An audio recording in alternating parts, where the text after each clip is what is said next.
सभी भक्तों को मेरा सादर प्रणाम। आपका मेरे चैनल आपकी किस्मत भोलेनाथ के हाथ में हार्दिक स्वागत है। तो भक्तों, आज मैं भगवान शिव और माता पार्वती की एक और नई कहानी आप लोगों के लिए लेकर आया हूं। तो सभी भक्त इस कहानी को प्रेम से शुरू करें। तो कहानी को प्रारंभ करते हैं। एक बार की बात है, भगवान शिव माता पार्वती जी से कहते हैं कि मानव अपनी ये 4 आदत छोड़ देता है तो सृष्टि पर कोई भी लक्ष्य को प्राप्त कर सकता है। तब माता पार्वती कहती है, हे स्वामी, वो कौन सी 4 आदतें हैं? कृपया करके मुझे बताइए। फिर भगवान शिव कहते हैं, हे पार्वती, आज मैं पृथ्वी लोक जाकर एक संत का रूप धारण कर अपने एक भक्त को यह 4 आदतें बताऊंगा, इसलिए आप इसे ध्यान से देखो और सुनो। अगर आप यह कहानी सुन रहे हैं तो इसे पूरा सुनिए। इस कथा को आधा अधूरा छोड़कर जाने की गलती मत करिएगा, क्योंकि इस पवित्र कथा को पूरा सुनने मात्र से मनचाहे फल की प्राप्ति होती है। इसलिए इस कथा को पूरा सुने।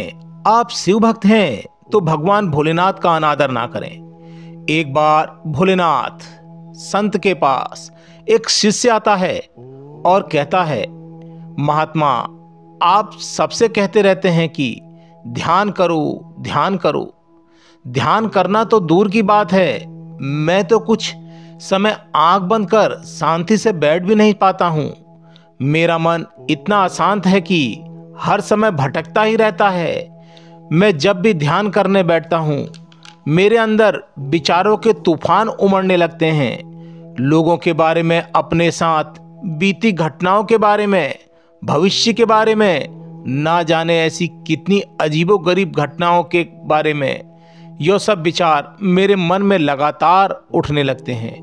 मैं उन्हें रोकने की बहुत कोशिश करता हूँ। जब रोक नहीं पाता तब बेचैन होकर ध्यान से उठ जाता हूँ। महात्मा, आप मेरी इस समस्या का कोई समाधान बताएं। फिर संत कहते हैं, तुम्हारा ही मन, लेकिन यह कुछ देर तक आंख बंद करके तुम्हें बैठने भी नहीं देता। तुमने अपने मन को कितना आजाद कर रखा है। शिष्य ने उस संत से कहा, मैंने बहुत सोचा, लेकिन मुझे मेरी इस समस्या का कोई समाधान नजर नहीं आया, इसलिए मैं आपकी शरण में आया हूं प्रभु। अब आप ही कोई रास्ता दिखाइए। संत ने कुछ देर तक राजकुमार के चेहरे को बड़े ध्यान से देखा और फिर कहने लगे, ठीक है, तुम यह 4 आदतें छोड़ दो और फिर तुम्हारा मन लगने लगेगा। शिष्य पूरा ध्यान लगाकर संत की बातें सुनने लगा। पहली आदत, तुम दूसरों के मन को पढ़ना छोड़ दो। तुम या तुम्हारे जैसा ज्यादातर लोग यही गलती करते रहते हैं कि वो दूसरे के मन की बातों को पढ़ने का प्रयास करते हैं कि सामने वाला मेरे बारे में ऐसा सोच रहा था। यही सब बातें तुम्हें सबसे ज्यादा अशांत और परेशान रखती हैं, और ज्यादातर मौक़ों पर हम लोग दूसरों की बातों को गलत व नकारात्मक तरीके से पढ़ते हैं। जैसे कि लोग अक्सर समझते हैं कि दूसरे लोग उनकी तरक्की से जलते हैं, उसे नीचा दिखाना चाहते हैं, उसे परंतु नहीं करते, उसकी मदद नहीं करना चाहते, और ऐसा ही ना जाने कितनी नकारात्मक बातें दूसरों के प्रति अपने अंदर बैठा लेते हैं। फिर उनके बारे में ही सोचते रहते हैं। फिर उन व्यक्ति से बदला लेने के तरीके सोचते रहते हैं। उन्हें नीचा दिखाने के मौके ढूंढते रहते हैं। दूसरों के प्रति यही नकारात्मकता सोच उन्हें अशांत व दुखी करती है, और फिर वह लोग अशांत महसूस करते हैं। इसलिए दूसरे लोग क्या सोच रहे हैं, इसका अनुमान लगाना बंद कर दो। दूसरे लोगों के विचारों को पढ़ने की कोशिश करना बंद करो। अगर पढ़ना ही है तो खुद के मन को पढ़ना शुरू करो कि तुम्हारे अंदर क्या चल रहा है। कहीं तुम नकारात्मक सोच, शिकायत या बुराई करने जैसी आदतों के शिकार तो नहीं बन रहे हो। फिर संत ने कहा, दूसरी आदत, यह सोचना कि असफल हो गया हूं तो लोग हंसेंगे। हंसने दो। लोगों को असफलता पर हंसना तो लोगों का काम है, क्योंकि अगर तुम सफल हो जाते हो तो यही लोग हैं जो तुम्हारी तारीफ करते, तुम्हें सम्मान देते, तुम पर गर्व करते। अगर तुम अपने सफल होने पर दूसरों से तारीफ की उम्मीद रखते हो तो अपनी असफलता पर उसके हंसने से तुम्हें दुखी नहीं होना चाहिए। और हमारी समस्या ही यही है कि हम असफलता का बुरा मानते हैं, क्योंकि इस असफलता होना सफल होने से भी ज़्यादा ज़रूरी है कि बिना असफल हुए मिली सफलता लोगों के अंदर घमंड लाती है और दूसरों को खुद से छोटा समझने की गलती करती है, जबकि असफलता हमें विनम्र रहना सिखाती है, धैर्य रखना और लगातार प्रयास करना सिखाती है। इसलिए असफलता का बुरा नहीं समझना चाहिए। अगर तुम्हारे काम में असफल होने की संभावना नहीं है तो इसका अर्थ यह है कि तुमने अपना लक्ष्य अपनी क्षमताओं से छोटा बनाया है। अगर लोग तुम पर हंस नहीं रहे, तुम्हें ताने नहीं मार रहे, तुम्हारी बुराई नहीं कर रहे, तो तुम अंदर से मरे हुए हो। तुम अपने कर्मों से बाहर जाकर कुछ नया नहीं करने का प्रयास कर रहे हो, क्योंकि असफल वही होता है जो कुछ नया करने का प्रयास करता है। इस बात हमेशा याद रखना, अगर तुम्हारे अंदर असफल होने का साहस नहीं है तो तुम कभी भी यह बड़ा लक्ष्य हासिल नहीं कर सकते जो तुम करना चाहते हो। इसलिए असफल होने पर लोगों के हंसने से डरना बंद कर दो। अगर आपको भी असफलता से डर लगता है और अगर आप भी सिर्फ इस डर से कुछ नया करने का प्रयास नहीं कर रहे हैं कि अगर मैं फेल हो गया तो लोग क्या कहेंगे, लोग मुझ पर हंसेंगे, मेरा मजाक बनाएंगे, तो आपके इस डर को खत्म करना तो डरना छोड़ दो।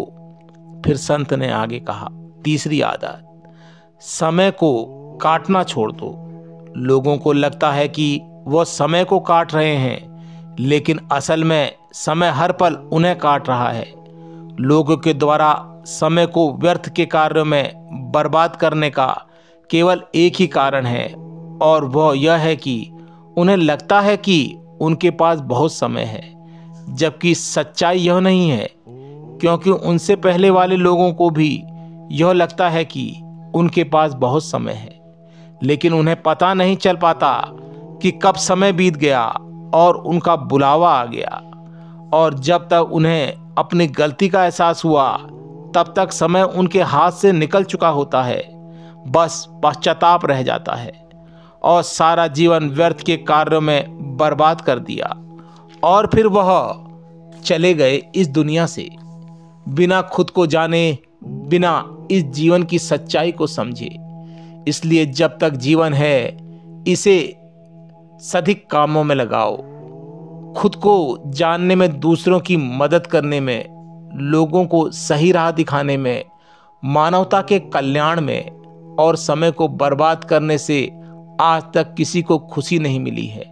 हालांकि समय काटने से तुम्हें क्षणिक खुशी तो महसूस हो सकती है, लेकिन जब तुम्हें होश आता है और तुम देखते हो कि कितना सारा समय बर्बाद किया जा चुका है, तब तुम्हें खुद पर क्रोध आता है और तुम पश्चाताप और आत्मग्लानि के भाव से भर जाते हो। और फिर यह पश्चाताप और आत्मग्लानि का भाव तुम्हारे अंदर तनाव पैदा करता है और तुम अशांत हो जाते हो और लगातार अपनी उस गलती के बारे में सोचते रहते हो। फिर तुम्हारा किसी भी काम में मन नहीं लगता और तुम उदास रहने लगते हो। यह चक्र लगातार चलता रहता है। इसलिए समय को काटना बंद करो और वह करना शुरू कर दो जो जरूरी है। फिर संत ने कहा, चौथी आदत, यह सोचना छोड़ दो कि मुझसे बड़े बड़े लोग नहीं कर पाए तो मैं भी नहीं कर पाऊंगा। असल में दूसरे से किसी चीज की तुलना करना ही व्यर्थ है, क्योंकि परिस्थितियां अलग हैं, सबकी सोच अलग है। और अगर क्या हुआ, दूसरे अगर नहीं कर पाए तो हो सकता है कि तुम ही कर जाओ, क्योंकि अक्सर वही लोग इतिहास रचते हैं जिसने ज़्यादा उम्मीद नहीं होती। और फिर हो सकता है कि जिसे तुम बड़ा समझ रहे थे, जिसके लिए तुम सोच रहे थे कि उसने बहुत मेहनत की है, बहुत प्रयास किया है, उसने कभी उतना प्रयास किया ही ना हो, केवल मेहनत करने का दिखावा किया हो। क्योंकि ज़्यादातर लोग कभी उतनी मेहनत करते ही नहीं हैं जितनी अपने लक्ष्य प्राप्ति के लिए करनी चाहिए, और दूसरे लोगों के सामने ही दिखाने का प्रयास करते रहते हैं कि मैंने तो बहुत मेहनत की थी लेकिन मेरी किस्मत ही खराब थी। और यही वह लोग होते हैं जो दूसरों की बातों में कहते रहते हैं कि जब इतनी मेहनत करने के बाद मैं सफल नहीं हो पाया तो तुम कैसे हो पाओगे। लेकिन अंदर ही अंदर ये इस बात को जानते हैं कि उन्होंने कभी उतनी कोशिश की ही नहीं जितनी करनी चाहिए थी। यह बात दूसरों की नफरत में अपनी इज्जत बचाने के लिए और इस डर से कि कहीं दूसरा व्यक्ति इनसे आगे न निकल जाए, ये अपने अधूरे प्रयासों को सेकी बघाड़ते रहते हैं और दूसरों को डराते रहते हैं कि जब तक मैं नहीं पाया तो तुम कैसे कर पाओगे। इसलिए किसी असफल व्यक्ति को देखकर यह सोचना छोड़ दो कि तुम भी असफल हो जाओगे। तुम बस अपना श्रेष्ठ प्रयास करो और बाकी सब समय पर छोड़ दो। फिर संत ने आगे कहा, अगर तुमने यह 4 आदतें छोड़ दी तो तुम्हारा मन एकदम शांत हो जाएगा और फिर तुम जहाँ चाहे वहाँ अपना मन लगा सकते हो। इतना कहकर संत महादेव मौन हो जाते हैं और शिष्य को भी अब समझ आ चुका है कि उसे क्या करना है। उसने मन ही मन 4 आदतों को छोड़ने का निश्चय कर लेता है और संत महादेव को धन्यवाद कर वहां से चला जाता है। और फिर संत रूपी महादेव कैलाश पर्वत को प्रस्थान कर जाते हैं। तो भक्तों, यह कहानी यहीं पर समाप्त होती है। अगर यह ज्ञानवर्धक कहानी आप लोगों को अच्छी लगे तो कमेंट्स बॉक्स में हर हर महादेव लिखना ना भूलें। और अगर कहानी बोलते समय बोलने में मुझसे कोई त्रुटि हुई हो तो उसके लिए मैं आपसे क्षमा चाहता हूँ और भगवान भोलेनाथ से प्रार्थना करता हूँ कि अपने हर भक्त की झोली खुशियों से भर देना। हर हर महादेव, हर हर महादेव, हर हर महादेव।